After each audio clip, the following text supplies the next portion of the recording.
Hey guys, and welcome to another episode of Retro Video Games Pickups. There's a reason why I've put this DVD on. You guys will find out later in the video. Turn this down a bit, sorry guys, because you won't be able to hear me otherwise. But obviously you just seen that's Shenmue, the movie. As said, there's a reason why I put it on. But for now, just let's get to the pickups. First up, as usual, Sega Master System. Submarine Attack, guys. This is basically a shmup in the style of R-Type, but you play a submarine. You have two different shooting options. You can shoot up towards the ships, and or you can shoot to the right towards the other things coming at you. Pretty decent shmup, very hard. This is back in the day where games were really hard. I played it for about half an hour, I couldn't get past the first boss. I'm just really hopeless, guys. But that is Submarine Attack on the Sega Master System. A great little shmup. Pretty hard to come by. It's not rare. It's hard to find complete. I've looked everywhere for it, and I finally found one, and I think I paid like $20 for it. So you guys, that's Submarine Attack on the Sega Master System. Next up, guys, James Pond 2 Robo-COD. It's a platformer with a difference. You play a COD. The Sega Master System version is very impressive. When I first started playing it, it was like a 16-bit game. It's very fluid. The animations are very fluid. The colors, the whole thing of it. The whole thing of it is brilliantly done, man. I was really surprised, just everything about it, guys. This is a very good game. A bit of a harder platform. I didn't know what to do. I did play this back in the day on the Sega Mega Drive. There's a few of them. There's Aquatic Games and a few others as well on the Mega Drive. I'm not sure. I think this is the only one on the Sega Master System. So yeah, guys, that's James Pond 2 Robo-COD for the Sega Master System. That is all for Sega Master System this week. And as you can see, I finally did another video a week after my other video. Thing is, if I do these every week, I don't really have much. I'm trying to save for my holiday still, so I get some stuff off eBay every now and then. But yeah, guys, in the next pickup, last video I said I haven't picked up much Super Famicom or Super Nintendo in a long time.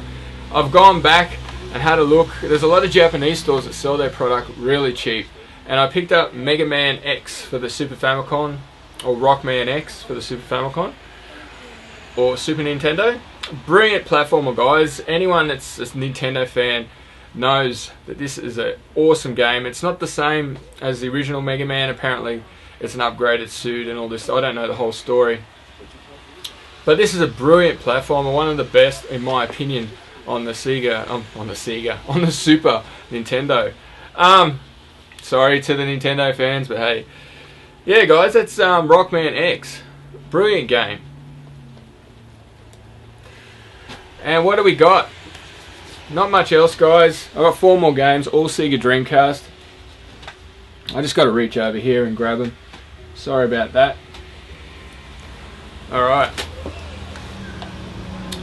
You still watching that? Yes, you'll find out why in my last game. First up for the Sega Dreamcast, MDK2. A really good platformer, 3D platformer for the Sega Dreamcast, made by BioWare before they were famous for Mass Effect and Dragon Age and all those games. But yeah, guys, it is complete. I don't know what to say about this. I haven't played it much. It's renowned as a pretty decent game. The controls are a bit awkward because the Dreamcast controller doesn't have dual analogs. You actually have to use the buttons to move up, down, left, right, and you use the analog stick to look around. It's a bit confusing. You get used to it after a while. It's a little bit confusing, but yeah, guys, that's MDK2 on the Sega Dreamcast. Next up, Silver, a decent RPG for the Sega Dreamcast. Not up there with Skies of Arcadia or anything like that, but still a decent platform. It's in the vein of Resident Evil, where it's got 3D rendered backgrounds and the sprites, the characters' sprites walk around and stuff. The artwork on this is amazing. The game itself can be a little confusing. I got this for a bargain. I got this for $16 because there was a scratch on the disc, and the CG video at the start was skipping and playing up. You had to skip it, and I fixed it because I've got a CD cleaner, so it works fine. So I got a game worth like $50 for like 16. I'm not sure if I opened it up for you guys. It is complete. Brilliant. The only problem with this, it's a bit hard to know where you have to go. Like most RPGs, you can talk to somebody and it'll give you a hint on where to go. This is just basically you walk around and hopefully you find where you're going, because you'll come across enemies where you're not high enough level and you just get stuck. That's the only disappointing thing about this game. Otherwise, it's a brilliant RPG on the Dreamcast, guys. Pick it up if you can. So that's silver. Next up, Tokyo Highway Challenge with a broken case. I think I dropped this. These PAL Dreamcast cases would have to be the worst cases in gaming history. They look good, but they break easily. This game here is a, how would you explain it? Basically, you start off, it's a bit like Gran Turismo and all those types of games, except you're a street racer. You race on the streets of Tokyo. You start off with a basic car, then you upgrade. You can upgrade your turbos. You can put supercharger on, the suspension, your brakes. You can basically do anything to your car. It's basically, this game is a tuner's heaven. Basically, you just basically, all you do is you drive around the streets. It might sound boring, but once you get right into it and do up your cars and you start beating everyone, you just basically drive around, and when you see an enemy, you just flash your lights, and basically you'll go into a race. And there's like a little bar across the top of the screen. Once that bar fills up, like if you get ahead of your enemy, once that bar fills up, you win the race. And the complete opposite if they get in front. Obviously, once the bar fills up, you lose. But yeah, guys, that is Tokyo Highway Challenge. There is number 2 on this. I'm trying to find number 2, but again, it's pretty hard to find. I do have a burnt copy, because it's actually a little bit better, but this is still a brilliant game, guys. Alright, last but not least for this week, the reason why I put this movie up. This is probably the pinnacle of my Dreamcast. Besides Shenmue 2, I got Shenmue 1, guys. Besides Shenmue 2, this is probably the holy grail of my Dreamcast. I played this so much when it came out. It is complete. It comes with obviously everything. It comes even with the passport, which you can't use now, obviously. But see, there's the passport there. This is a funny game. I won't open it up. It's going to be too awkward. But Shenmue is basically an RPG where it's very slow. The controls are a little awkward with the D-pad, walking and stuff. Some people love it. Some people just don't like it because it's slow. I love this game. Honestly, it is one of the best games ever by Yu Suzuki. We'll probably never see a number 3 and get the whole story, but this is an exploration RPG. You can still do the story, but you can do so many other things in this game. And like the NPCs in this game, they'll be in different places at night and day.